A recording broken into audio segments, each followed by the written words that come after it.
नमस्कार दोस्तों, आप सभी का एक नई कहानी में स्वागत है। इस कहानी के बारे में ज्यादा कुछ कहने की जरूरत नहीं है क्योंकि कहानी अपनी पहचान खुद बनाती है। आप कहानी सुन सकते हैं, क्या पता ये कहानी आपके दिल में भी अपनी पहचान बना ले।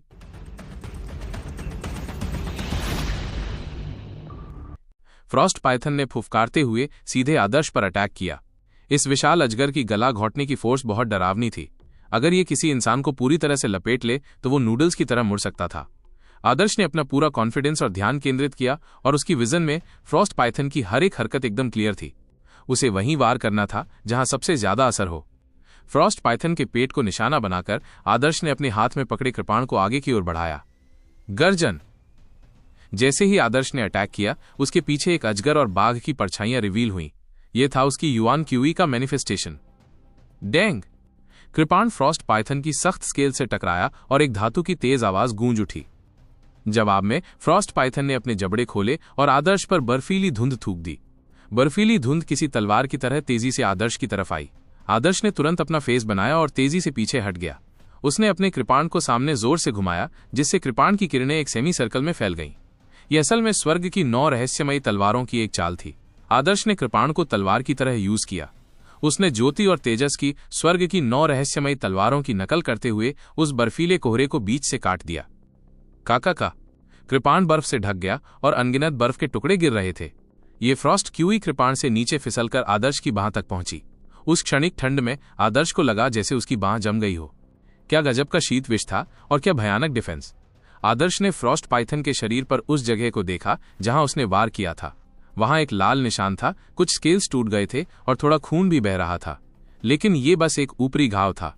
एक शक्तिशाली फ्रॉस्ट पाइथन के लिए ये कुछ भी नहीं था। फ्रॉस्ट पाइथन की स्केल्स बहुत सख्त होती हैं। ये तो कठोर स्टील से भी ज्यादा मजबूत हैं। पास खड़ी ज्योति ने कहा। देखो, एक उजाड़ एनिमल कहलाने के लिए इसे एक्स्ट्रा ऑर्डिनरी होना ही था। आदर्श के मन में यह आइडिया आया। फ्रॉस्ट पाइथन ने एक तेज आवाज निकाली और उसकी विशाल पूंछ आदर्श की तरफ बढ़ी। जैसे ही आदर्श ने छलांग लगाई, जमीन हिल गई। कृपाण के एक झटके से बर्फ के क्रिस्टल टूट गए और हथियार बनकर फ्रॉस्ट पाइथन की आंखों की तरफ उड़े। लेकिन फ्रॉस्ट पाइथन ने मुंह भरकर फ्रॉस्ट क्यूई फेंकी, जिससे बर्फ के क्रिस्टल हवा में ही जम गए। ऐसा करते ही फ्रॉस्ट पाइथन ने अपना मुंह खोलकर सारी फ्रॉस्ट क्यूई को वापस अपने पेट में खींच लिया। ओह, ये अपने शरीर से निकली फ्रॉस्ट क्यूई को फिर से सोख सकता है। ये सीन देखकर आदर्श को एक बड़ा सरप्राइज लगा। इसके बाद आदर्श को समझ आया कि एक उजाड़ एनिमल को यह टाइटल क्यों मिला था, जो भयंकर एनिमल से बहुत आगे था। इस फ्रॉस्ट पाइथन ने अपना मुंह खोलकर बर्फ के क्रिस्टल फिर से फेंके। बर्फ के क्रिस्टल हवा में जमे और एक लंबी कृपाण बन गए। ये कृपाण बिल्कुल आदर्श की कृपाण जैसी दिख रही थी। ये आदर्श की नकल कर रहा था। फ्रॉस्ट कृपाण ने आदर्श पर वार किया। आदर्श ने उस अटैक को रोकने के लिए अपनी कृपाण ऊपर उठाई। पिंग! आदर्श को अपने हाथ में हल्की सुन्नता और एक जोरदार कंपन महसूस हुआ। एक उजाड़ एनिमल की सबसे बड़ी खूबी थी स्वर्ग पृथ्वी की ऊर्जा को कंट्रोल करने की एबिलिटी। ठीक वैसे ही जैसे एक योद्धा अपनी युआन क्यूई को दिखाता है, एक उजाड़ एनिमल भी अपने दुश्मन पर अटैक करने के लिए अपनी चालें बनाने हेतु स्वर्ग पृथ्वी ऊर्जा को कंट्रोल कर सकता था। और वो फ्रॉस्ट कृपाण भी वैसी ही चीज थी जैसी उम्मीद थी एक उजाड़ एनिमल से। आदर्श की आंखें चमक उठी। ये फ्रॉस्ट पाइथन अब तक का सबसे शक्तिशाली दुश्मन था जिससे वो लड़ा था। अपने हाथ में कृपाण लिए वो उस फ्रॉस्ट कृपाण से भिड़ गया। आदर्श ने कृपाण को पकड़कर dragon rip tiger bone fist और स्वर्ग की 9 रहस्यमयी तलवारें के मूव्स के बीच स्विच करना शुरू किया। शुरुआत में आदर्श के लिए यह बैटल बहुत मुश्किल थी, लेकिन धीरे धीरे वो फ्रॉस्ट पाइथन के अटैक्स के हिसाब से खुद को ढालने लगा। एक उजाड़ एनिमल आखिर एक एनिमल ही तो था। हालांकि उसमें थोड़ी अक्ल थी, पर उसकी तुलना इंसान से नहीं हो सकती थी। आदर्श धीरे धीरे फ्रॉस्ट पाइथन के हमलों को समझने लगा। इसमें बहुत स्ट्रेंथ और स्पीड थी, लेकिन इसके मूव्स में एक खास चार्म की कमी थी। आदर्श को जल्द ही अपनी रिदम मिल गई और वो और भी शांत हो गया। उसने फिर से अपनी मूवमेंट्स का प्रदर्शन किया। कभी वो आगे बढ़ता, कभी पीछे, कभी हवा में उड़ता तो कभी पलटता। फ्रॉस्ट पाइथन से लड़ते हुए आदर्श की मूवमेंट्स और भी मास्टरफुल हो गईं। बहुत बढ़िया। एक बार फिर आदर्श की आंखें चमक उठीं। बैटल अपनी स्ट्रेंथ को बढ़ाने का सबसे अच्छा मेथड था। आदर्श के लिए इतने बराबर के ओपोनेंट से मिलना आसान नहीं था, इसलिए उसने फ्रॉस्ट पाइथन के साथ इस लड़ाई को अपनी ट्रेनिंग के तौर पर यूज किया। बस थोड़ा और स्पीड और तेज होनी चाहिए। आदर्श तेजी से सांस ले रहा था, लेकिन धीरे धीरे उसके अटैक्स कम हो गए और उसने फ्रॉस्ट पाइथन के ज्यादा अटैक्स को डिफेंड करना शुरू कर दिया। ये फ्रॉस्ट पाइथन अपने शरीर की पावर ऑफ डेजोलेट्स खर्च कर रहा था, लेकिन वो आदर्श को मारने में कभी कामयाब नहीं हो पाया, जिससे वो और ज्यादा उग्र हो गया। वो जानता था कि अगर उसने अपने सामने खड़े इस इंसान को नहीं हराया तो उसकी मौत पक्की थी। फ्रॉस्ट पाइथन को जब कॉर्नर किया गया तो उसने बहुत ज्यादा पावर ऑफ डेसोलेट्स उगलना शुरू कर दिया, जिससे आइसकल कोन्स बन गए। फ्रॉस्ट कृपाण के साथ मिलकर उन्हें आदर्श पर अटैक करने के लिए भेजा गया। उसने उस एक अटैक पर सब कुछ दांव पर लगा दिया। बहुत सही। आदर्श को लगा कि उसकी वर्तमान स्टेट अपनी लिमिट पर थी। अपने ऊपर उड़ते हुए आइसकल्स को देखकर आदर्श ने अपने कृपाण को दोनों हाथों से पकड़ा और उस पर वार किया। गर्जन। अजगर और बाघ की दहाड़ के साथ एक बैंगनी सुनहरे अजगर की छाया प्रकट हुई। उसी समय ज्योति द्वारा सील किए गए पाइथन्स की लाशों से बर्फीले नीले रंग के लाइट डॉट्स दिखाई दिए। ये लाइट डॉट्स केवल आदर्श के पर्पल क्रिस्टल की मदद से ही दिख सकते थे। भयंकर एनिमल्स की एनर्जी स्वाभाविक रूप से उजाड़ एनिमल्स से कम थी, लेकिन उन भयंकर एनिमल्स से बहुत ज्यादा एनर्जी लाइट डॉट्स निकल रहे थे। जिस पल वे लाइट डॉट्स दिखाई दिए, वे आदर्श की तरफ ऐसे खींचने लगे जैसे वो कोई भंवर हो। कई लाइट डॉट्स आदर्श की skin, tendons, flesh, veins, bones, organs और मैरो में एंटर कर गए। ये एनर्जी आदर्श के शरीर में उमड़ पड़ी। आदर्श को फीलिंग आई कि अगर वो इस सारी एनर्जी को बाहर नहीं निकाल पाया तो उसका शरीर फट जाएगा। इस हलचल में आदर्श को ऐसा लगा जैसे उसने एक पतली फिल्म को छू लिया हो। ये पतली फिल्म पर्पल ब्लड की रुकावट थी। आदर्श दहाड़ा और उसकी मेरिडियंस में एनर्जी बहने लगी। ये खतरनाक पावर कृपाण में समा गई जब उसने आगे की तरफ वार किया। पिंग। एक जोरदार धमाके के साथ फ्रॉस्ट पाइथन से निकले क्रिस्टल कृपाण ने टुकड़े टुकड़े कर दिए। कृपाण की मोमेंटम कम नहीं हुई। उसने बेरहमी से फ्रॉस्ट पाइथन के सिर पर वार किया। फ्रॉस्ट पाइथन की सख्त खोपड़ी दो हिस्सों में बट गई। आदर्श ने और जोर लगाया और उसकी कृपाण उसके गले में पूरी तरह घुस गई। कृपाण फ्रॉस्ट पाइथन के पेट में चली गई और आदर्श पर खून की बौछार हो गई। पाइथन का खून सर्दियों के बर्फीले पानी की तरह ठंडा था। उस खून की छींटों से आदर्श की लड़ने की भावना और भी तेज हो गई। उसने अपने हाथों में और ताकत लगाई। कृपाण न सिर्फ पाइथन के शरीर में पूरी तरह से एंटर हुई, बल्कि आदर्श के हाथ भी फ्रॉस्ट पाइथन के मुंह में घुस गए। फ्रॉस्ट पाइथन का शरीर एक मोटे कोड़े की तरह लगातार छटपटा रहा था। आसपास की सारी चट्टानें चूर चूर हो गईं। लेकिन भयानक कृपाण कीवी उसके शरीर में घुस गई थी और उसके सारे ऑर्गन्स को कुचल दिया था। फ्रॉस्ट पाइथन मर चुका था। फ्रॉस्ट पाइथन के मरने के बाद उसकी एनर्जी लाइट डॉट्स के रूप में प्रकट हुई। उस मूव का यूज करने के बाद आदर्श को लगा जैसे उसका शरीर एक बिना तले का गड्ढा हो। उसे बहुत भूख लगी थी। फ्रॉस्ट पाइथन की एनर्जी देखते ही उसने सबसे पहले उसे निगल लिया। जैसे ही पर्पल क्रिस्टल धड़कने लगा, फ्रॉस्ट पाइथन के शरीर से बहुत सारे एनर्जी एसेंस निकले और आदर्श के शरीर में समा गए। आदर्श को महसूस हो रहा था कि उसका दिमाग, शरीर और मेरिडियंस जल रहे थे। आग की लपटें आसमान में गरज रही थी और उसके शरीर को रोशन कर रही थी। आदर्श को अचानक अपने शरीर की हर मेरिडियन और हर ब्लड वेसल साफ दिखाई देने लगी। जब उसने उस पर नजर डाली तो खून बदल रहा था। खून गाढ़ा और भारी हो गया था, लेकिन उसमें अभी भी एक जबरदस्त वाइटैलिटी थी। खून की हर बूंद मानो जिंदा हो उठी हो। वो बहुत तेजी से बह रहा था और ज्यादा एनर्जी और पोषक तत्व लेकर बह रहा था। आग की रोशनी में इस खून में हल्का पर्पल रंग था। इस प्रोसेस के दौरान आदर्श की अस्थि मज्जा खून के पोषण से एकदम प्योर हो गई थी। वो चांदी की तरह चमक रही थी, जैसे उसमें पारा डाला जा रहा हो। पर्पल ब्लड लेवल, यही है पर्पल ब्लड लेवल। पूरे शरीर का खून बदल गया और सूरज की रोशनी में बैंगनी रंग में चमक रहा था। उसकी अस्थि मज्जा चांदी की तरह सख्त और प्योर हो गई थी। ये पर्पल ब्लड का वो लेवल था जिसका सपना विशाल जंगल के कई योद्धाओं ने देखा था। जिस पल वो पर्पल ब्लड के लेवल में पहुंचा, आदर्श को बहुत ही कंफर्टेबल फील हुआ। वो खुद को रोक नहीं पाया और जोर से चीख पड़ा। ये चीख अजगर की दहाड़ जैसी थी जो बादलों को चीरती हुई पत्थरों को चकनाचूर कर रही थी। पा इस सोनिक बूम से बर्फ के पाइथन के स्कल्पचर्स चकनाचूर हो गए। वे अनगिनत बर्फ के क्रिस्टल में बदल गए जो चारों तरफ बिखरने के बाद जमीन पर गिर गए। कुछ दूरी पर ज्योति हैरान रह गई थी। पर्पल ब्लड लेवल, क्या वो पर्पल ब्लड लेवल में पहुंच गया? ज्योति इस ट्रेनिंग ट्रिप पर आदर्श को पर्पल ब्लड के लेवल में पहुंचने में मदद करने के लिए लाई थी। आदर्श का पर्पल ब्लड लेवल में पहुंचना ज्योति के लिए कोई सीक्रेट नहीं था, लेकिन उसने शुरू में सोचा था कि आदर्श अपनी सारी एनर्जी फ्रॉस्ट पाइथन को मारने में लगाएगा। फिर वो उसे फ्रॉस्ट पाइथन की उजाड़ हड्डियां हासिल करने और उन्हें एक उजाड़ हड्डी के अवशेष में बदलने में मदद करेगी। आदर्श के उसे खाने के बाद वो पर्पल ब्लड के लेवल में पहुंच सकेगा। लेकिन असल कहानी ज्योति की उम्मीदों से कहीं ज्यादा ड्रामेटिक थी। वो बैटल में ही आगे निकल गया था। आदर्श का आखिरी वार उसका सबसे बड़ा हमला था और उसकी सक्सेस की शुरुआत भी। आदर्श ने फ्रॉस्ट पाइथन को देखकर उसे दो टुकड़ों में बांट दिया था। ये एक भयानक शौक था। असल में ज्योति को उम्मीद थी कि आदर्श फ्रॉस्ट पाइथन की आंखों जैसे किसी कमजोर पॉइंट को चुनेगा और धीरे धीरे फ्रॉस्ट पाइथन की एनर्जी को कम करके वो उसे मार सकेगा। लेकिन आदर्श ने उसे एक ही झटके में मार गिराया था। बैटल का आउटकम ज्योति के लिए बहुत सरप्राइजिंग था। पर्पल ब्लड मार्शल आर्ट के रास्ते पर पहला स्टेप। आमतौर पर जब कोई नॉर्मल इंसान पर्पल ब्लड के लेवल में एंटर करता है तो ज्योति को कुछ भी फील नहीं होता और ज्यादातर लोगों की सक्सेस कोई सरप्राइज नहीं होती। वे आमतौर पर एक उजाड़ हड्डी का अवशेष खाते थे और नेचुरल सक्सेस पाने से पहले काफी देर तक मेडिटेशन करते थे। आदर्श जैसे किसी इंसान को इतने एक्स्ट्रा ऑर्डिनरी रिजल्ट्स हासिल करते देखना एक बहुत ही रेयर सीन था। आदर्श ने लिनन के कपड़े पहने हुए थे और उसके लंबे बाल हवा में लहरा रहे थे। उसका शरीर सांप के खून से सना हुआ था, जिससे वो एक जंगली एनिमल जैसा लग रहा था। कहानियों और मिथकों में जब योद्धा सांपों को मारते थे तो वे सांप के खून से नहाते थे। आदर्श ने इन कहानियों को सच साबित कर दिया। तुम तो बैटल के दौरान ही पर्पल ब्लड लेवल में पहुंच गए। मैंने तो तुम्हारे लिए एक उजाड़ हड्डी का अवशेष बनाने का प्लान बनाया था, लेकिन लगता है इसकी कोई नीड नहीं है। ज्योति ने आदर्श की तरफ देखते हुए बुदबुदाया। आदर्श ने कुछ गहरी सांसें लीं और आसपास की फ्रॉस्ट क्यू उसके फेफड़ों में भर गई। उसे अपने खून में एक हलचल महसूस हुई, जिससे उसे बहुत सुकून मिला। मिस ज्योति ने मेरे लिए कई भयंकर एनिमल्स के अवशेषों को रिफाइन किया है। जैसे जैसे वे जमा होते गए, मेरे लिए उनसे आगे बढ़ना स्वाभाविक था। ज्योति ने कहा, तुम टेम्पर्ड बॉडी ड्रैगन पल्स की स्टेज तक पहुंच गए हो, इसलिए पर्पल ब्लड तक पहुंचने के लिए तुम्हें बहुत एनर्जी की जरूरत थी। अपनी ताकत से बैटल में सक्सेस हासिल करना आसान नहीं है। इस समय मैं तुम्हारी और कोई हेल्प नहीं कर सकती। तुम्हारा फ्यूचर अब तुम खुद डिसाइड करोगे। मैं क्लाउड वाइल्डरनेस छोड़कर लिन फैमिली वापस जा रही हूं। चूंकि तुमने फ्रॉस्ट पाइथन को मार दिया है, इसलिए मैं तुम्हारे लिए फ्रॉस्ट पाइथन की ये उजाड़ हड्डियां छोड़ रही हूं, ताकि तुम उजाड़ स्वर्ग टेक्निक सीख सको। आदर्श और ज्योति का उजाड़ मानव घाटी का मिशन यहीं खत्म हुआ।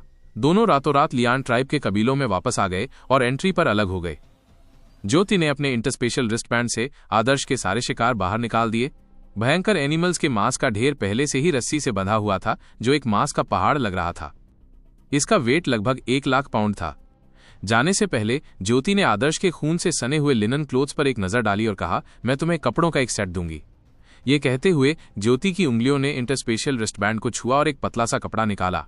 वो बहुत मुलायम था और बहते पारे जैसा दिख रहा था। इस शर्ट का नाम है फ्लोइंग मरकरी गाउन। ये एक अनमोल ट्रेजर है। इसे पहनकर ये तुम्हारी स्ट्रेंथ बढ़ाने में हेल्प कर सकता है और तुम्हें मूवमेंट टेक्निक के बड़े सक्सेस लेवल तक पहुंचने में हेल्प कर सकता है। जैसे ही उसने ये कहा, उसकी एक मूवमेंट के साथ वो फ्लोइंग मरकरी गाउन आदर्श के हाथों में आ गया। आदर्श को छूने पर वो ठंडा लगा। ऐसा लग रहा था जैसे पानी का कोई तालाब हो, जो बहुत कंफर्टेबल था। वो बहुत क्यूरियस था। इस फ्लोइंग मरकरी गाउन का मिस्ट्री क्या था? ये उसकी स्ट्रेंथ कैसे बढ़ा सकता था और उसकी टेक्निक को कैसे बेहतर कर सकता था? आदर्श ने कोई फॉर्मेलिटी नहीं की और अपनी लिनन शर्ट उतार दी, जिससे उसकी अच्छी बनी हुई मसल्स दिख गईं।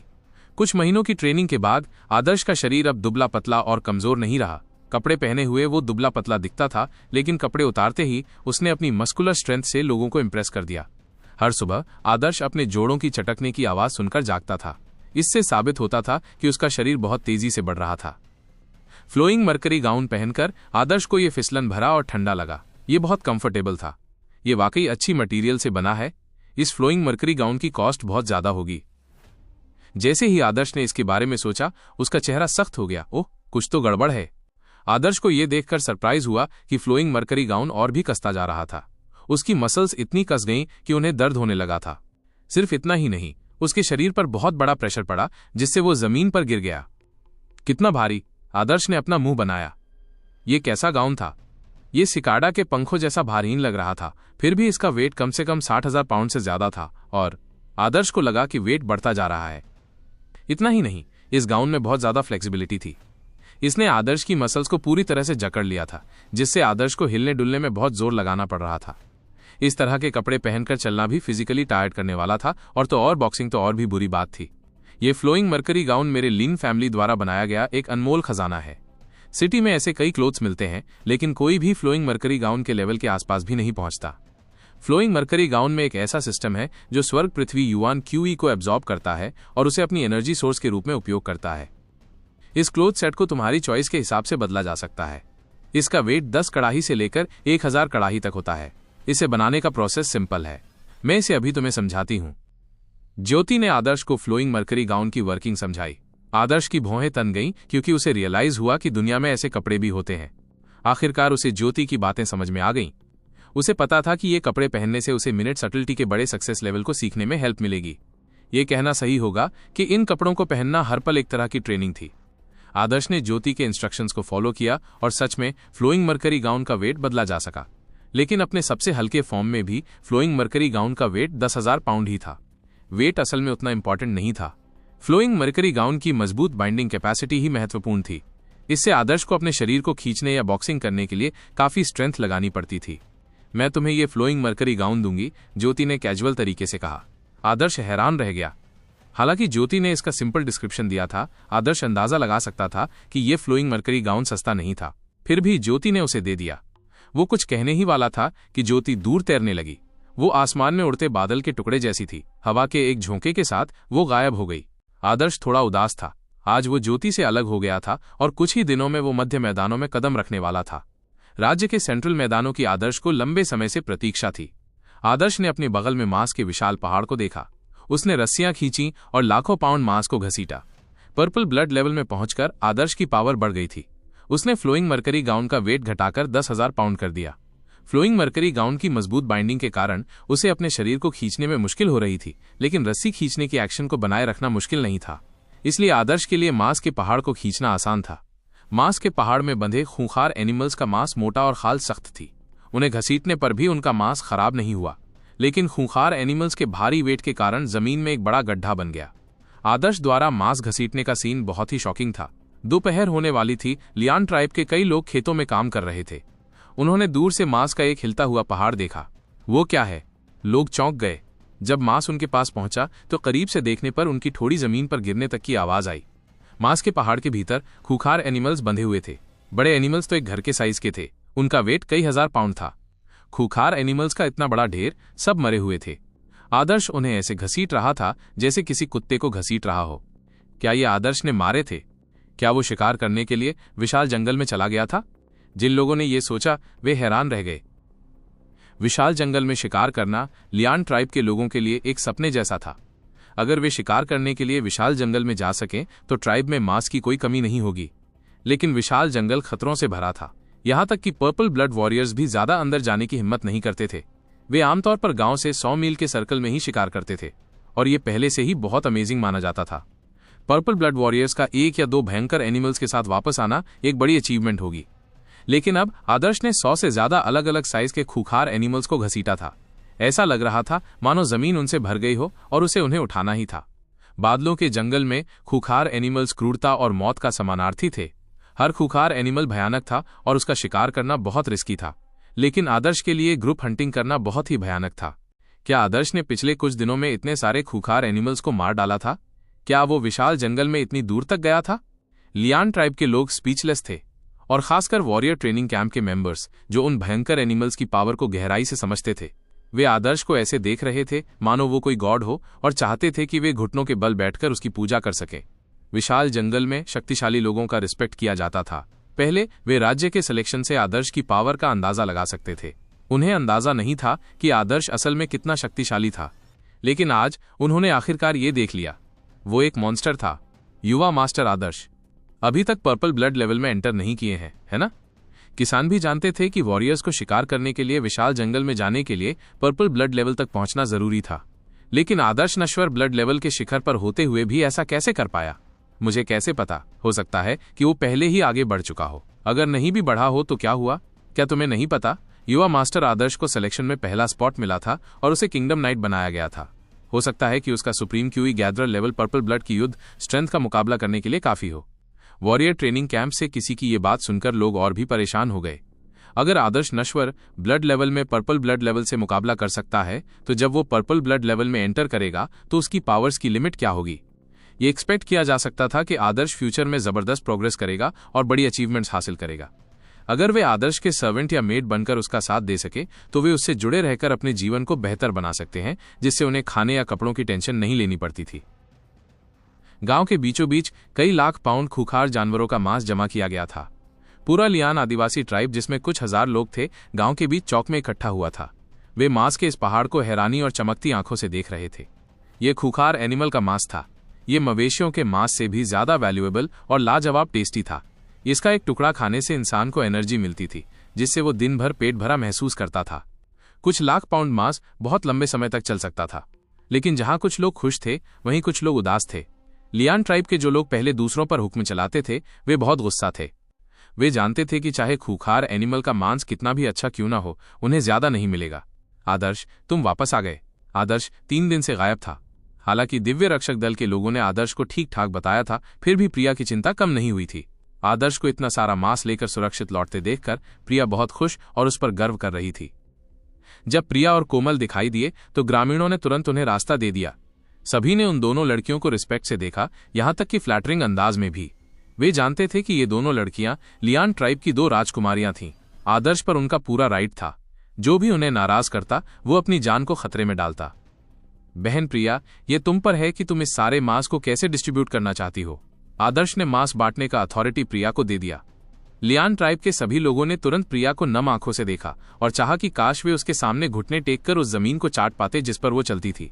प्रिया आखिर एक लड़की ही तो थी। हो सकता है कि वो आम लड़कियों से ज्यादा टफ हो, लेकिन यह तय था कि वो कोमल हृदय की होगी।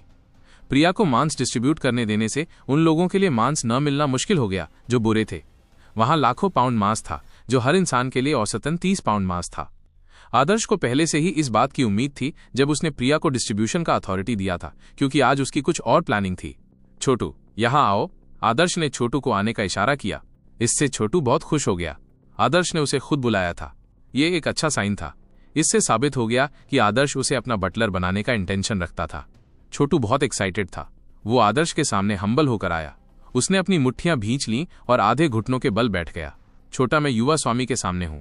युवा स्वामी बहुत ही टैलेंटेड और ऑलमाइटी हैं, जो कुत्तों जैसे आवारा एनिमल्स और मुर्गियों जैसे खूंखार एनिमल्स का वध करते हैं। बस करो। आदर्श ने झुंझलाकर छोटू की बकवास को बीच में ही रोक दिया। वॉरियर ट्रेनिंग कैंप के इन मेंबर्स ने फ्लैटरिंग को अपनी नेचुरल क्वालिटी बना लिया था। ऐसा लग रहा था कि जैसे ही वे फ्लैटरिंग करना छोड़ेंगे वे अनकंफर्टेबल हो जाएंगे।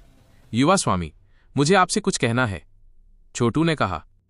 ओह, आदर्श ने अपनी भौहें उठाईं। विक्रम मर गया है। छोटू को पिछली रात यह खबर मिली थी। विक्रम पहले से ही अपंग था और उसमें ज्यादा जान नहीं बची थी। अपने गुस्से से भरे दिल के साथ वो निराशा की आखिरी लिमिट पर था। निराशा और दर्द इंसान को डिस्ट्रॉय कर सकता है। अगर कोई जीना नहीं चाहता तो मौत पक्की है। और भीम भी मर चुका है। जहां तक कर्कशा लियान की बात है, वो अभी भी जिंदा है। लेकिन गांव वालों ने अपना पॉइंट ऑफ व्यू साफ कर दिया है। वे युवा स्वामी के प्रति लॉयल रहना चाहते हैं। जब भी वे कर्कशा लियान को देखते, वे उसके आसपास घूमते और उससे कोई कम्युनिकेशन नहीं करते। लियान ट्राइब के कबीलों में खाने की कमी थी। भीम और कर्कशा लियान जैसे गंभीर रूप से घायल लोगों या अपंगों के लिए जिंदा रहना मुश्किल था।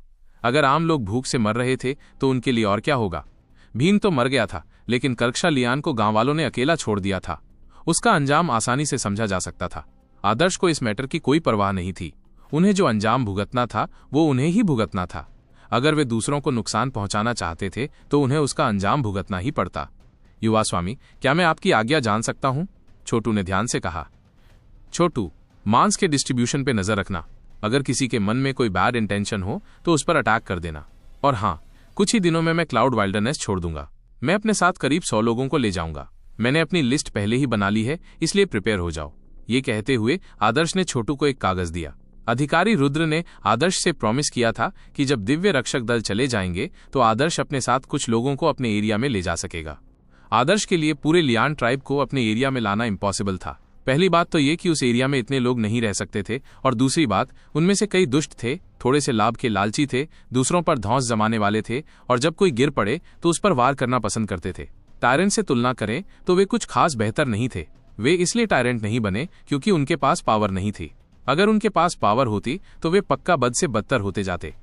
इन लोगों को विशाल जंगल में ही छोड़ देना बेहतर था, क्योंकि अच्छे लोगों को आदर्श अपने एरिया में ले आएगा। आदर्श का यही इंटेंशन शुरू से था। छोटू ने एक्साइटमेंट के साथ कागज का टुकड़ा ले लिया। लियान ट्राइब के बाकी लोगों ने भी आदर्श की बातें सुन ली थीं। आदर्श लोगों को विशाल जंगल से निकालकर अपने एरिया में ले जा रहा था।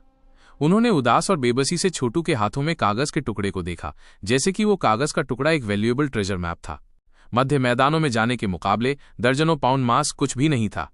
दरअसल ऐसा इसलिए था क्योंकि आदर्श ने जाने की प्लानिंग की थी, इसलिए उसके पास मांस का ज्यादा यूज नहीं था।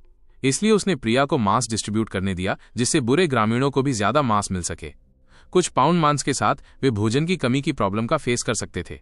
इसलिए आदर्श ने बहुत पेशेंस दिखाया था। फ्यूचर में उन्हें बादलों के जंगल में रहना था और उनका जीवन खुद पर डिपेंड था। छोटू ने नाम लिस्ट पर नजर डालते हुए तेजी से सांस ली। उसने जितने लेटर्स पहचाने उनकी संख्या उसके एक हाथ की उंगलियों की संख्या से ज्यादा नहीं थी, लेकिन वो अपना नाम पहचानना जानता था। छोटू ने अपना नाम देखा। उसका दिल बहुत इमोशनल हो गया। आदर्श ने उसका नाम लिस्ट में ऊपर लिखवाया था। इससे छोटू इतना आभारी हुआ कि उसकी आंखों में आंसू आ गए। उसने कसम खाई कि वो आदर्श का पूरी वफादारी के साथ साथ देगा। वो जानता था कि फ्लैटरिंग के अलावा उसके पास कोई और स्किल्स नहीं है। उसने फ्यूचर में आदर्श के काम निपटाकर एक शांतिपूर्ण जीवन जीने का डिसीजन लिया। छोटू की सबसे बड़ी खूबी ये थी कि वो मैटर को हैंडल करना जानता था। आदर्श ने फ्यूचर में उसे बटलर बनाने का डिसीजन लिया, जिससे उसे बहुत सी परेशानियों से बचाया जा सके। थैंक यू युवा गुरु, थैंक यू युवा गुरु। छोटू ने आदर्श को 3 बार प्रणाम किया। वो दिल से आदर्श का आभारी था। उसने फ्यूचर में आदर्श के लिए हर सुख दुख में साथ देने का पक्का डिसीजन लिया था। ऐसे गुरु का साथ देकर फ्यूचर में समृद्ध जीवन जीना कौन नहीं चाहेगा। मांस डिस्ट्रीब्यूट होने के बाद नाम लिस्ट की अनाउंसमेंट की गई। प्रिया ने ही छोटू को लेटर्स पढ़ना सिखाया था। लिस्ट में वे सभी नाम थे जो उन दयालु लोगों के थे जिनकी तरफ कुछ दिन पहले प्रिया और कोमल ने ध्यान दिलाया था। ये लोग खुशी से रो पड़े। जिन लोगों का सिलेक्शन नहीं हुआ वे ऐसे लग रहे थे जैसे उन्होंने अपने माता पिता खो दिए हों। उनके चेहरे पीले पड़ गए थे। मांस मिलने से जो खुशी मिली थी वो गायब हो गई। मांस तो खत्म होना ही था, खाने के बाद उनका क्या होगा। विशाल जंगल में उन्हें जो मुश्किल जीवन जीना पड़ेगा उसकी इमेजिन करके उन्हें लगा कि उनका फ्यूचर अंधकार और निराशा से भरा है। आदर्श को इसकी कोई परवाह नहीं थी। विशाल जंगल में बहुत से लोग पेन झेल रहे थे। उसके लिए एक छोटा सा लियान ट्राइब क्या था, और तो और वे खुद ही दोषी थे। इस दुनिया में लोग कर्म की बात करते हैं, लेकिन ये तो बस एक खूबसूरत विश थी जो पेन झेल रहे लोगों की थी। गॉड न्यायप्रिय नहीं था। न्याय का डिसीजन इंसान करता था। पूरी पावर के साथ आदर्श न्याय का अपना खुद का वर्जन बना सकता था। अच्छाई को रिवॉर्ड मिलेगा और बुराई को बुराई का रिजल्ट मिलेगा। ये वो पावर थी जो लाई गई। आदर्श के मन में ऐसे थॉट्स थे। उस रात लियान ट्राइब का कबीला एक्साइटमेंट से भरा हुआ था। छोटू के सजेशन पर लोगों ने मेन चौक में एक बॉनफायर पार्टी का ऑर्गेनाइज किया। खूंखार एनिमल्स को भूना गया और मांस की फ्रैग्रेंस हवा में फैल गई। मांस खाने के बाद लोगों ने नाचना गाना शुरू कर दिया। कुछ बहादुर युवकों ने तो अपनी पसंद की लड़कियों के प्रति अपने प्यार का एक्सप्रेस भी किया। प्रिया ने इस बॉनफायर पार्टी में पार्टिसिपेट नहीं किया, जिसके रिजल्ट में कोमल पूरी तरह से हीरो बन गई। कई लोगों ने आंटी सरला के पास फ्रेंडली फेस बनाकर उनसे शादी का प्रपोजल रखने की कोशिश की, लेकिन आंटी सरला ने उन लोगों पर ध्यान नहीं दिया। तुम तो बस कमजोर हो, फिर भी मेरी बेटी को चाहते हो। ऐसा मत सोचना कि मुझे नहीं पता कि तुम मेरी बेटी का इस्तेमाल आदर्श की बड़ी नाव पर चढ़ने के लिए करना चाहते हो और आदर्श के पीछे पीछे मध्य मैदानों में जाना चाहते हो। ड्रीम्स देखो। मेरी बेटी भले ही आदर्श के लिए अच्छी ना हो, लेकिन मैं उसे तुम जैसों के साथ नहीं मिलने दूंगी। फ्यूचर में कोमल को आदर्श की धर्म बहन माना जा सकता है। कौन जाने, अगर आदर्श को कोमल पसंद आ गई तो शायद कोमल को बड़े होने पर अपनी रखेल भी बना लिया जाए। आंटी सरला को इसी बात का सबसे ज्यादा इंतजार था। आंटी सरला जानती थी कि आदर्श की शादी किसी बड़े फैमिली की लड़की से होने की सबसे ज्यादा पॉसिबिलिटी है। कोमल का उपपत्नी बनना तो पहले से ही बहुत अच्छा था। इन्हीं थॉट्स को ध्यान में रखते हुए जो भी प्रपोजल रखने आए, उन्हें आंटी सरला ने हंस के मांस के लिए लालायत मेंढकों जैसा समझा। उनमें से कुछ के मस्से तो मेंढकों से भी बड़े थे। सोचो, उन्होंने खुद को आईने में नहीं देखा। ये बॉनफायर पार्टी देर रात तक जारी रही और आखिर में खत्म हुई। अगली सुबह कई लोगों की जेलस भरी निगाहों के बीच आदर्श द्वारा चुने गए लोग सींग वाले एनिमल्स द्वारा ढोई जा रही बड़ी टोकरियों में बैठ गए। अद्विक के नेतृत्व में दिव्य रक्षक दल का साथ देते हुए वे ताओ के ट्राइब की ओर आगे बढ़े। पूरे रास्ते वे सभी खुश थे। ये पहली बार था जब वे लियान ट्राइब के अद्भुत लोकेशन से बाहर निकल रहे थे। वे विशाल जंगल को छोड़कर उपजाऊ मध्य मैदानों में कदम रखने वाले थे। वे एक्साइटेड क्यों नहीं होते? यहां तक कि आदर्श भी फ्यूचर के प्रति क्यूरियस था। आदर्श और उनके साथियों को ताओ के ट्राइब में पहुंचने के कुछ ही समय बाद दिव्य रक्षक दल के विशाल जंगल छोड़ने की खबर मिली। कुछ दिनों तक ताओ के ट्राइब में फिर से रीग्रुपिंग के बाद आदर्श ने अपने लोगों को लगभग सींग वाले एनिमल्स द्वारा ढोई जा रही 10 बड़ी टोकरियों में बांट दिया और वे बादलों के जंगल से बाहर निकलकर राज्य के मध्य मैदानों की ओर बढ़े। अधिकारी रुद्र के नेतृत्व में दर्जनों सींग वाले एनिमल्स विशाल जंगल में सरपट दौड़ रहे थे। दिव्य रक्षक दल के सैनिक जो क्लाउड वाइल्डरनेस में आए थे, उनकी संख्या 10,000 थी। अधिकारी रुद्र की टीम उनमें से एक थी। आदर्श को दिव्य रक्षक दल के बादलों के जंगल में घुसने का रीजन भी पता था। यह कुछ महीने पहले हुए बैंगनी बादलों के जन्म के कारण था। इसने वैभव दिव्य साम्राज्य को वॉरिड कर दिया था, जिसके कारण उसने दिव्य रक्षक दल को विशाल जंगल में किसी भी ट्रेजर की खोज के लिए भेजा था। आखिर में कोई ट्रेजर तो नहीं मिला, लेकिन एक पुराना मिस्टीरियस डोमेन जरूर मिला। मार्क्विस वेन्यून मिस्टीरियस डोमेन की खोज के लिए खुद क्लाउड वाइल्डरनेस आए थे। मिस्टीरियस डोमेन की कुछ प्रॉब्लम्स को सॉल्व करने में अनेबल होने के कारण उन्हें दुर्जे की हेल्प लेनी पड़ी। वो मिस्टीरियस डोमेन बहुत बड़ा था, इसलिए मार्क्विस वेन्यून और उनके साथियों को वहां से निकलने में काफी समय लगा। इस फैक्ट के साथ कि महीनों की खोज के बाद भी ट्रेजर नहीं मिला, दिव्य रक्षक दल के पास अब क्लाउड वाइल्डरनेस में रहने का कोई रीजन नहीं था। तो कल से 10,000 दिव्य रक्षक दल सैनिकों को क्लाउड वाइल्डरनेस छोड़ने का ऑर्डर दिया गया। अधिकारी रुद्र की टीम जाने वाली पहली यूनिट थी। विशाल जंगल एक बहुत बड़ा एरिया था।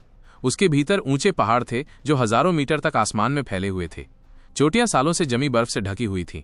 ग्लेशियर्स ने आसमान को काला कर दिया था और धरती को ढक लिया था। ग्लेशियर्स के पीछे घाटियां थीं जिनमें समुद्र जितनी विशाल नदियां बह रही थीं। आदर्श दिव्य रक्षक दल टीम के साथ चल पड़ा और इस जर्नी में उसने विशाल जंगल के शानदार सीन देखे। ये उबड़ खाबड़ लेकिन शानदार था, जिसने उसे अमेज्ड कर दिया। बिना आर्मी के और बिना खास घोड़ों के विशाल जंगल को पार करना बहुत मुश्किल होता।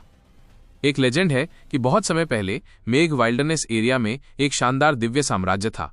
धीरे धीरे उसका पतन हो गया और कई मार्शल आर्ट लेगेसी गायब हो गईं और कुछ छोटी छोटी ट्राइब्स ही बची रहीं। उन्होंने 1 महीने से ज्यादा समय तक ट्रैवल किया। ट्रैवल करते समय भी आदर्श ने अपनी साधना के प्रति कोई लापरवाही नहीं दिखाई। आदर्श ने ज्योति का दिया हुआ फ्लोइंग मरकरी गाउन पहना। जब वो लगभग सींग वाले एनिमल पर बैठा तो आदर्श ने लगभग सींग वाले एनिमल का ध्यान रखते हुए फ्लोइंग मरकरी गाउन का वेट सबसे कम कर दिया। लेकिन एक बार जब टीम रुक गई तो आदर्श ने अपनी साधना के दौरान तुरंत फ्लोइंग मरकरी गाउन का वेट और बाइंडिंग बढ़ा दी। आदर्श ट्रेनिंग के लिए फ्लोइंग मरकरी गाउन पहनता था।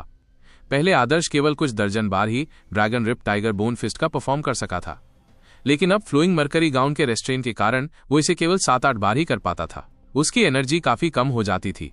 वेट नहीं बल्कि फ्लोइंग मरकरी गाउन का उसके शरीर पर बाइंडिंग उसकी एनर्जी को कम कर रहा था। चाहे मुक्का मारना हो, लात मारना हो, खींचना या कूदना हो, उसकी स्पीड नॉर्मल से बहुत धीमी हो जाती थी। जब उसकी एनर्जी खत्म हो जाती तो वो सप्लीमेंट्री डाइट लेता। हालांकि उजाड़ मानव घाटी में एंटर करते समय आदर्श ने जो बोन रेमनेंट्स जमा किए थे वे खत्म हो रहे थे। आखिरकार आदर्श को न केवल स्वर्ग पृथ्वी युआन-क्यू को एब्जॉर्ब करने के लिए पर्पल क्रिस्टल पर डिपेंड रहना पड़ा, बल्कि उसे बड़ी मात्रा में उजाड़ एनिमल्स का मांस भी खाना पड़ा। शुक्र है कि हाथी निगलने की टेक्निक की वजह से आदर्श अपनी साधना के लिए एनर्जी खत्म होने की सिचुएशन तक नहीं पहुंच पाया। यह सुनकर आदर्श की आह निकल गई। उसे रियलाइज हुआ कि वॉरियर्स द्वारा खर्च किए गए रिसोर्सेज की मात्रा को केवल भयानक ही कहा जा सकता है, लेकिन इस तरह के हाई इंटेंसिटी ट्रेनिंग के बहुत साफ इफेक्ट्स होते हैं। इस महीने में आदर्श को फ्लोइंग मरकरी गाउन के प्रेशर की हैबिट हो गई।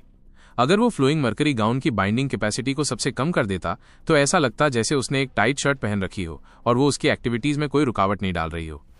कई लाख मील की ट्रेवलिंग करते हुए उन्हें 1 महीना बीत गया और लंबी दूरी तय करने के बाद वे एक बॉर्डर टाउन में पहुंचे। बॉर्डर टाउन में 3 दिन इंतजार करने के बाद वे दिव्य रक्षक दल की दूसरी टीम्स के साथ फिर से मिल गए। एक और लंबी दूरी की लाइनअप से गुजरते हुए वे आखिरकार अपनी डेस्टिनेशन पर पहुंच गए, वैभव दिव्य साम्राज्य के मध्य मैदान में। जब आदर्श लंबी दूरी की लाइनअप से बाहर निकलकर दिव्य रक्षक दल के एक ग्रुप का पीछा कर रहा था तो उसने जो देखा उसे देखकर उसे गहरी सांस लेनी पड़ी। उन्होंने खुद को एक बहुत लंबी खाई पर पाया और उस खाई के नीचे 10,000 फीट की गहरी खाई थी। ये चट्टान बहुत चिकनी थी, मानो किसी गॉड ने पहाड़ को 2 टुकड़ों में चीर दिया हो। एक हिस्सा हटा दिया हो और दूसरा हिस्सा ऐसे छोड़ दिया हो जैसे कोई रूलर उस पर फैला हो। 10,000 फीट की ऊंचाई से नीचे इंसान की विजन की लिमिट पर जो कुछ था वो और भी ज्यादा शॉकिंग सीन था। वहां एक मोटी दिव्य मीनार खड़ी थी। ये दिव्य मीनार काली थी और एक वर्ल्ड ट्री की तरह आसमान तक पहुंच रही थी। इनक्रेडिबली मोटी मीनार के चारों ओर एक विशाल सिटी थी। इस सिटी की दीवारें गहरे लाल रंग की थीं। वे ऊंची और मोटी थीं। दूर से देखने पर ऐसा लग रहा था जैसे स्वर्ग का गेट हो। सिटी की दीवारों के ऊपर आसमान में सैकड़ों हवाई जहाज थे। हर हवाई जहाज हजारों लोगों को ले जा सकता था। इन हवाई जहाजों के बीच तरह तरह के स्पिरिट बीस्ट उड़ रहे थे। ये स्पिरिट बीस्ट स्केल से ढके हुए थे और उनके सींग अजगर जैसे थे। कुछ के पंख रंग बिरंगे थे, जबकि कुछ अजगर के सिर और शेर के शरीर वाले डरावने लग रहे थे। हर एक स्पिरिट बीस्ट से बहुत मजबूत ऑरा निकलती थी, जो दिव्य रक्षक दल के सींग वाले एनिमल की सवारी से 100 गुना ज्यादा थी। लोग दूर से ही बता सकते थे कि लोग इन स्पिरिट बीस्ट पर सवार हैं। ये बिलीव करना मुश्किल था कि किस तरह के लोग इन पुराने एनिमल्स की सवारी कर सकते हैं। विशाल बादल वाइल्डरनेस एरिया के अनगिनत आदिवासी कबीलों वाले लोग जीवन भर एक कुएं में रहते आए हैं। आदर्श मन ही मन बुदबुदाया। उसने विशाल वाइल्डरनेस एरिया में 1 से ज्यादा बार सुना था कि यह दुनिया इनक्रेडिबली विशाल है।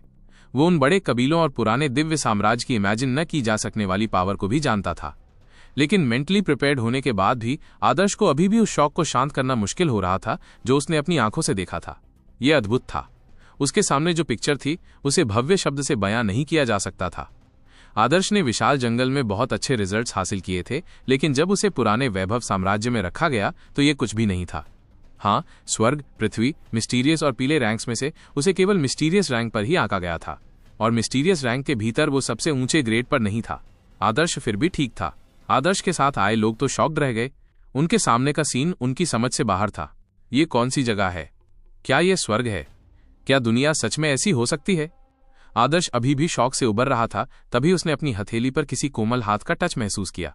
आदर्श ने मुड़कर देखा तो पता चला कि वो प्रिया थी। आदर्श, तुम्हें अभी बहुत आगे जाना है।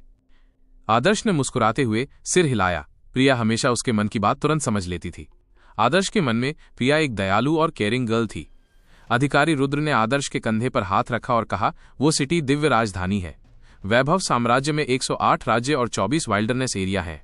यह दिव्य राजधानी वैभव साम्राज्य के जिंग राज्य के सबसे बड़े शहरों में से एक है। दिव्य राजधानी जिंग राज्य के सबसे बड़े शहरों में से एक। आदर्श की भौहें तन गईं। इतना बड़ा सिटी वैभव साम्राज्य के कई अधिकार क्षेत्रों में से एक था। ये सभी सबसे बड़े शहरों में से एक था। दिव्य राज्य की लेगेसी खुद बोल रही थी। चलो चले, सिटी में एंटर करते हैं।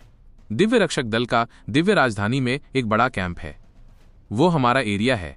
ये कहते हुए अधिकारी रुद्र ने लगाम कसी। लगभग सींग वाला वो एनिमल चट्टान के साथ साथ दौड़ा और 1 घंटे बाद बड़ी चट्टान को पार करते हुए दिव्य राजधानी के शानदार एंट्री गेट तक पहुंच गया। करीब से देखने पर दिव्य राजधानी बहुत भव्य थी। दिव्य गेट कहानियों में बताए गए स्वर्ग के गेट जैसा था। ये लगभग 100 मीटर ऊंचा था। दिव्य गेट के सामने गार्ड्स के 2 ग्रुप सही तरीके से खड़े थे। वे चमकदार चांदी के आर्मर पहने हुए थे। हर एक की कमर में 4 फुट लंबी ब्लेड लटक रही थी। उनमें एक छिपी हुई भव्यता थी। वे सोए हुए पुराने उजाड़ एनिमल्स की एक लाइन जैसे लग रहे थे। एक नज़र में ही ये साफ हो गया कि इन लोगों ने हर तरह के खून खराबे का सामना किया था और उन्हें सिर्फ उनके भयानक लुक के लिए नहीं चुना गया था। किसी सिटी की लेगेसी की पावर का अंदाजा उसके गार्ड्स को देखकर लगाया जा सकता है। ये गार्ड्स पर्पल ब्लड के सबसे ऊंचे लेवल के वॉरियर्स थे। ये सोचते ही आदर्श की सांस फूलने लगी। उतर जाओ। अधिकारी रुद्र के हाथ की एक लहर के साथ सभी को उतरना पड़ा। अधिकारी रुद्र मुस्कुराया। ये दिव्य राजधानी का रूल है। आम लोगों को सिटी के गेट से गुजरते समय घोड़ों से उतरना पड़ता है, लेकिन किंगडम नाइट्स और बैरन्स पर इन रूल्स का कोई बाइंडिंग नहीं है। वे सिटी के गेट से गुजरते समय अपने घोड़ों पर सवार हो सकते हैं। अगर हम एक स्टेप और ऊपर जाएं, जैसे कि विस्काउंट या उससे ऊंचे रैंक, तो वे अपने उड़ने वाले घोड़ों पर सवार होकर सिटी की दीवारों को पार करके सीधे दिव्य राजधानी में पहुंच सकते हैं। वैभव दिव्य साम्राज्य में रैंक साफ होते हैं और सिस्टम का सख्ती से फॉलो किया जाता है। ओह, रैंक! आदर्श लड़खड़ा गया। क्या रैंक में इतना साफ डिफरेंस लोगों की नाराजगी को नहीं बढ़ाएगा? अधिकारी रुद्र ने कुछ देर रुककर कहा, वे दुखी क्यों होंगे? वैभव दिव्य साम्राज्य में कुलीन पद वाले सभी लोगों को एनिमी से लड़ने के लिए दूर दूर तक जाना पड़ता है। उन्हें भयंकर और उजाड़ एनिमल्स के अटैक्स का सामना करना पड़ता है। कहा जा सकता है कि वे आम लोगों की सेफ्टी को श्योर करने के लिए अपनी जान जोखिम में डालते हैं। कुलीन का पद जितना ऊंचा होता है, उसके डीड्स उतने ही बड़े होते हैं। ऐसे बहुत से लोग हैं जो सुरक्षित जीवन जीने के लिए वैभव दिव्य साम्राज्य की भूमि में एंटर करना चाहते हैं। वे केवल उन वॉरियर्स के प्रति ग्रैटिट्यूड महसूस कर सकते हैं जो उनकी सेफ्टी करते हैं। तो वे डिससेटिस्फाइड क्यों होंगे? अधिकारी रुद्र के शब्दों ने आदर्श को ज्ञान दिया। हाँ, यह अल्टरनेटिव वर्ल्ड शांतिपूर्ण नहीं था। एक व्यक्ति को अपनी रेपुटेशन और प्राइड अपनी जान देकर कमाना पड़ता था। लेगेसी या रिलेशनशिप्स के आधार पर पद प्राप्त करना लोगों को दुखी कर सकता है, लेकिन अपने जीवन को रिस्क में डालकर प्राप्त रिस्पेक्ट उन्हें रिस्पेक्ट और डर देगा। इस तरह वैभव दिव्य साम्राज्य में कुलीन होने का दर्जा न केवल प्रिविलेजेस का मतलब रखता था, बल्कि इसका मतलब अनंत ग्लोरी भी था। ये थॉट मन में रखते हुए आदर्श ने आसमान की ओर देखा। वहां विशाल आलीशान हवाई जहाज और वीर स्पिरिट बर्ड्स और स्पिरिट बीस्ट थे। आदर्श की आंखों को देखकर अधिकारी रुद्र हंसा। तुम क्या सोच रहे हो? आदर्श ने कुछ भी नहीं छिपाया और कहा, मैं सोच रहा था कि एक दिन मैं उन हवाई जहाजों पर बैठूंगा या उन उड़ने वाले स्पिरिट बीस्ट्स या पुराने एनिमल्स पर सवार होकर दिव्य राजधानी में जाऊंगा। हाँ हाँ, अधिकारी रुद्र खिलखिलाकर हंसा। हाँ, यही तरीका है। एक मार्शल आर्ट का प्रैक्टिशनर के लिए यही तरीका होना चाहिए।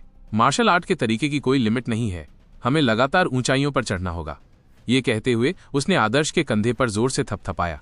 उसे ये युवक और भी ज्यादा पसंद आने लगा।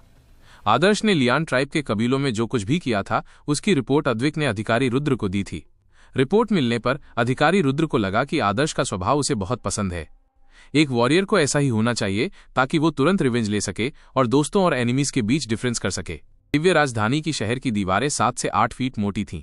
शहर की दीवारों से गुजरते हुए आदर्श ने अंदर विशाल शहर देखा। दिव्य राजधानी की मेन रोड इतनी चौड़ी थी कि 10 सींग वाले एनिमल्स एक दूसरे के बगल में चल सकते थे। दोनों तरफ तरह तरह की शॉप्स, इन एग्रीकल्चरल फील्ड्स और बैटल फील्ड्स थे। शॉप्स में उजाड़ हड्डी के अवशेष, आर्म्स और सभी तरह के ट्रेजर्स बेचे जाते थे। वहां सभी प्रकार के अनमोल ट्रेजर्स थे। वॉरियर्स के लिए रहने की जगह देने वाली कई इनमें अपनी स्पिरिट्स होती थीं, जो स्वर्ग पृथ्वी युआन क्यू को कंडेंस करती थीं, जिससे ये एक अच्छी साधना की जगह बन जाती थी। एक रात ठहरने का खर्च एक आम आदमी के कई जन्मों तक चलने के लिए काफी था। जहां तक बैटलफील्ड्स की बात है, वे दिव्य साम्राज्य के कोने कोने से आए एक्सपर्ट से भरे हुए थे। कुछ लोग बैटलफील्ड में रिसोर्सेज कमाते थे, जबकि कुछ लोग बैटल के बीच में सक्सेस पाने की उम्मीद में अपनी स्किल्स को सुधारने के लिए इसका इस्तेमाल करते थे। रास्ते में आदर्श को ऐसा महसूस हुआ कि दिव्य राजधानी उसके लिए एक बिल्कुल नई दुनिया खोल रही है। इसका इम्पैक्ट अद्भुत था। दिव्य राजधानी बहुत बड़ी थी और सिटी का एरिया बहुत बड़ा था, जिसमें बहुत सारे घर थे। ये बड़ी संख्या में सैनिकों को रहने के लिए काफी था। दिव्य रक्षक एरिया में सिर्फ बैरक्स ही 20 मील तक फैला था और बाकी खेती की जमीनों के साथ मिलकर ये एक बड़े एरिया में फैला हुआ था। फिर भी ये सब दिव्य राजधानी में आसानी से समा गया। दिव्य रक्षक कैंप में एंटर करने से पहले आदर्श ने कैंप से आसमान में स्पिरिचुअल एनर्जी को आते देखा। ये स्पिरिचुअल एनर्जी इतनी मजबूत थी कि इसने आसमान को ढक लिया। इस उछाल से आसमान के बादल उड़ गए। ये एक बहुत ही मर्दाना किलिंग इंटेंशन था। दूर से भी आदर्श उस जबरदस्त प्रेशर को महसूस कर सकता था। इससे वो अनकंफर्टेबल हो गया। दूर से आदर्श ट्रेनिंग ले रहे सैनिकों की चीखें सुन सकता था। चीखें गरजने वाली और बहरा कर देने वाली थीं। जोड़ों के चटकने और टेंडेंस के झंझनाने की आवाजें भी सुनाई दे रही थीं। इन आवाजों की वजह से बर्ड्स और ईगल्स कैंप में उड़ नहीं पा रही थीं। कैसा है? ये दिव्य रक्षक दिव्य राजधानी का कैंप है। चलो अंदर चलते हैं। कैंप में एंटर करने से पहले एंट्री गेट पर उनकी कड़ी चेकिंग की गई। कैंप में सब कुछ बहुत सख्त था। कैंप के गार्ड्स का ऑरा दिव्य राजधानी के एंट्री गेट पर पहरा देने वालों से भी ज्यादा था। कैंप की ओर जाने वाले रास्ते पर एनिमल्स के मांस से भरी गाड़ियां अंदर भेजी जा रही थीं। ये सभी मांस खूंखार एनिमल्स का था। इनमें से कई मरे हुए खूंखार एनिमल्स हाथियों से भी बड़े थे। अगर किसी एक को ठीक करके किसी आम फैमिली को दे दिया जाता तो 3 लोगों का फैमिली उसे 10 साल तक खा सकता था। लेकिन दिव्य रक्षक कैंप में ट्रेनिंग लेने वाले लोग बहुत एनर्जी खर्च करते थे। हाथी निगलने की टेक्निक का इस्तेमाल करके हाथी के साइज का एक भयंकर एनिमल भी कुछ नहीं था। आदर्श ने देखा तो लोगों की लाइंस अनाज, मांस और सब्जियां ले जा रही थीं। ये व्यू देखने लायक था। किसी आर्मी की युद्ध स्ट्रेंथ का अंदाजा उसके द्वारा खाए जाने वाले भोजन को देखकर ही लगाया जा सकता है। मैं तुम्हारी बहन और सर्वेंट्स को यहीं इंतजार करने दूंगा। उन्हें कैंप में एंटर करने की परमिशन नहीं है। दिव्य राजधानी के दिव्य रक्षक के जनरल सेनापति शक्तिमान हैं। सभी चुने हुए दिव्य रक्षक कुलीनों को पहले सेनापति शक्तिमान से मिलना होगा। क्लाउड वाइल्डरनेस के अलावा दिव्य साम्राज्य में कई नए मेंबर्स आए हैं। जल्द ही इन मेंबर्स के वेलकम के लिए दिव्य रक्षक की एक मीटिंग होगी। ओह! आदर्श चौंक गया। ऐसा लग रहा था कि किंगडम द्वारा चुने गए सैनिकों की एक बड़ी संख्या में से केवल एक छोटा सा हिस्सा ही दिव्य राजधानी सिटी भेजा गया था। बाकी रिक्रूटमेंट्स दिव्य राज्य के एरियाज में बिखरी हुई थीं। ये एक्सपेक्टेड था। वैभव दिव्य साम्राज्य के दिव्य रक्षक के पास इतने सारे कर्मचारी थे। किस कर्मचारी को रिक्रूटमेंट की जरूरत नहीं होगी? इस बार दिव्य राजधानी के दिव्य रक्षक कैंप में कितने रिक्रूट्स आए? आदर्श ने सहजता से पूछा। करीब 1000 लोग। कुलीन वर्ग में शामिल लोगों की संख्या लगभग 100-200 है। सेनापति शक्तिमान से सिर्फ कुलीन वर्ग ही मिल सकता था। अधिकारी रुद्र की टीम में आदर्श के अलावा जिसके पास ऐसा करने की योग्यता थी, हुसैन ही एकमात्र दूसरा प्लेयर था। हुसैन एक शांत स्वभाव का इंसान था जो जर्नी के दौरान ज्यादा कुछ नहीं बोला। वो और आदर्श अधिकारी रुद्र के पीछे पीछे गार्ड्स की कड़ी लाइंस को पार करते हुए जनरल के कैंप के सामने वाले चौक पर पहुंचे। चौक के एंट्री गेट पर जनरल शक्तिमान के पर्सनल गार्ड्स खड़े थे। वे कांस्य स्कल्पचर्स की तरह बिना हिले डुले खड़े थे। वेरिफिकेशन प्रोसेस पूरा करने के बाद आदर्श और हुसैन चौक में गए।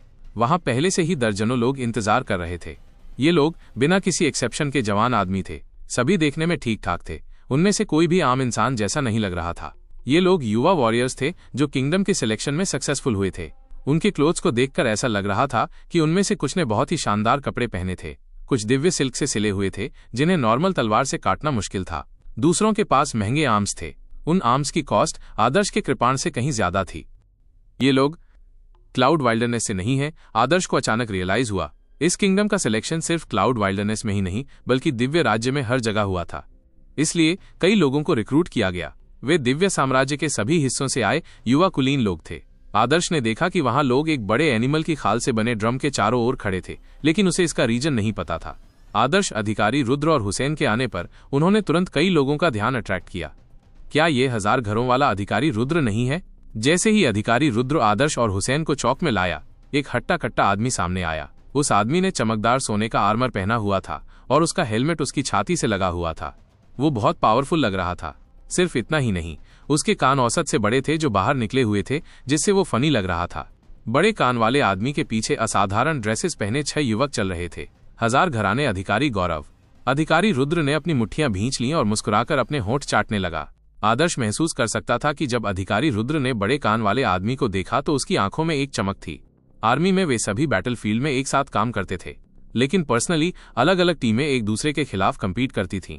नॉर्मल ट्रेनिंग, डेमोन्स्ट्रेशन या बैटलफील्ड में लड़ाई के दौरान वे सभी एक दूसरे के खिलाफ कम्पीट करने के लिए अपनी पूरी स्ट्रेंथ लगा देते थे।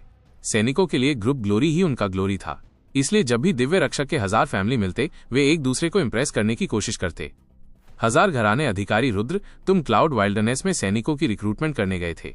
ये रिक्रूटमेंट जरूर क्लाउड वाइल्डरनेस से होगी। बड़े कानों वाले आदमी ने हुसैन की ओर इशारा किया। उसने आदर्श को नहीं गिना, क्योंकि आदर्श ने उड़न मछली वाला गाउन पहना हुआ था और बगल में कृपाण रखी हुई थी। वो किसी विशाल जंगल से आया हुआ युवक नहीं लग रहा था। जहां तक हुसैन का सवाल है, उसमें वुल्फ या लेपर्ड जैसा जंगलीपन था। ऐसा लगता था जैसे वो किसी विशाल जंगल से आया हो। इसलिए बड़े कान वाले आदमी ने सोचा कि आदर्श सिर्फ एक युवा गुरु था जो अधिकारी रुद्र के साथ दिव्य रक्षक कैंप में आया था। अधिकारी रुद्र ने कोई रिप्लाई नहीं दिया और बड़े कान वाले आदमी ने आगे कहा, भाई कुछ दिन पहले मैं जिंग राज्य के नानजुन प्रोविंस में गया था और वहां कुछ फैमिली थे जहां से मैंने कुछ अच्छे टैलेंट चुने। जिंग राज्य के नानजुन प्रोविंस के कुलों की बात करें तो वे अद्भुत युवकों से भरे हुए हैं।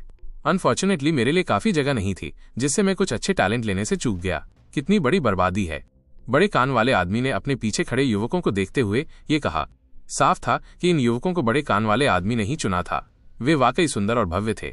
साफ था कि वे टॉप क्लास के थे। ये 6 बच्चे दिव्य रक्षक के कुलीन सैनिक बनने वाले हैं। जब तक वे रिक्रूटमेंट ट्रेनिंग पास कर लेते हैं, वे मेरे स्काई वुल्फ कैंप में एंटर करेंगे और मेरी देखरेख में कुलीन सैनिक बनेंगे। दिव्य रक्षक के अनऑफिशियल रूल्स के अनुसार जो भी सैनिक चुनता था वो उन्हें अपने बैनर के नीचे रिक्रूट कर सकता था। ये शाही परीक्षाओं जैसा ही था। एग्जामिनर जिसे भी एंट्री देता वो एग्जामिनर का स्टूडेंट बन जाता। इसलिए अलग अलग 1000 फैमिली चुपचाप कम्पीट कर रहे थे। चुने हुए स्टूडेंट्स खुद अपने सैनिक बन जाएंगे। कौन ज्यादा केयरफुल नहीं होगा। क्लाउड वाइल्डरनेस में गए अधिकारी रुद्र को बहुत पेन सहना पड़ा। क्लाउड वाइल्डरनेस में टैलेंट्स और भी बदतर थीं। जहां तक बड़े कान वाले आदमी की बात है, वो जिंग राज्य के नानजुन प्रोविंस में गया था जहां बड़े बड़े फैमिली थे। ये एक बड़ी अचीवमेंट थी। बड़े कानों वाला वो आदमी एक एक्सपीरियंस्ड था और अधिकारी रुद्र के साथ सालों से कम्पीट करता आ रहा था। इस बार वो अधिकारी रुद्र से रिवेंज लेने में सक्सेसफुल रहा, जिससे अधिकारी रुद्र बेहद खुश था। खासकर तब जब अधिकारी रुद्र ने हुसैन को सिर्फ एक स्पेशल मेंबर के रूप में चुना था। क्वालिटी की तुलना में नहीं, सिर्फ क्वांटिटी के आधार पर अधिकारी रुद्र उनसे हार गया था। अधिकारी रुद्र मुस्कुराया और अपनी ठोड़ी सहलाते हुए बोला, अधिकारी गौरव, तुम्हें मेरे सामने शो ऑफ करने की जरूरत नहीं है। सच में ये 6 बुरे नहीं है, लेकिन हो सकता है कि ये मेरे द्वारा चुने गए 2 से बेहतर ना हो। बात क्वालिटी की है, क्वांटिटी की नहीं। अधिकारी रुद्र को अपनी चॉइस पर पूरा कॉन्फिडेंस था। आदर्श की तो बात ही क्या थी, लेकिन हुसैन भी एक्स्ट्राऑर्डिनरी था। इस जर्नी में अधिकारी रुद्र हुसैन को ध्यान से देखता रहा और उसे वो पसंद आया। 2 अधिकारी गौरव हैरान रह गया। उसने शुरू में सोचा था कि अधिकारी रुद्र ने सिर्फ एक ही चुना है और उसने कभी एक्सपेक्ट नहीं किया था कि अधिकारी रुद्र कहेगा कि उसने 2 चुने हैं। पहला था हुसैन, फिर दूसरा था। उसने हैरानी से आदर्श को देखा। क्या ये युवा मास्टर किड अधिकारी रुद्र द्वारा क्लाउड वाइल्डरनेस से चुना गया एक रिक्रूट था? ये कैसे हो सकता है? उसके कपड़े? अधिकारी गौरव ने पहले ही देख लिया था कि आदर्श ने उड़ने वाली मछली का गाउन पहना हुआ है। दिव्य साम्राज्य के एक सैनिक होने के नाते अधिकारी गौरव अलग अलग कुलीनों के पहनावे के प्रति बहुत सेंसिटिव थे। वो उड़ने वाली मछली के गाउन पर ध्यान कैसे नहीं दे सकते थे। हालांकि उसके पीछे खड़े 6 युवकों ने उड़ने वाली मछली के गाउन की तुलना में कहीं ज्यादा हाई क्वालिटी के कपड़े पहने थे, लेकिन ये कोई फायदा नहीं था। क्लोथ्स का वैल्यू उनके मीनिंग के आधार पर डिसाइड किया जाता था। अमीर बिजनेसमैन महंगे कपड़े पहन सकते थे, लेकिन उन्हें मिलने वाला रिस्पेक्ट बहुत खराब था। उसने उड़ने वाली मछली का गाउन पहना है और उसे किंगडम नाइट बना दिया गया है। जिस रिक्रूट को आप क्लाउड वाइल्डरनेस से लाए थे उसे किंगडम नाइट बना दिया गया है। अधिकारी गौरव शॉक्ड रह गया।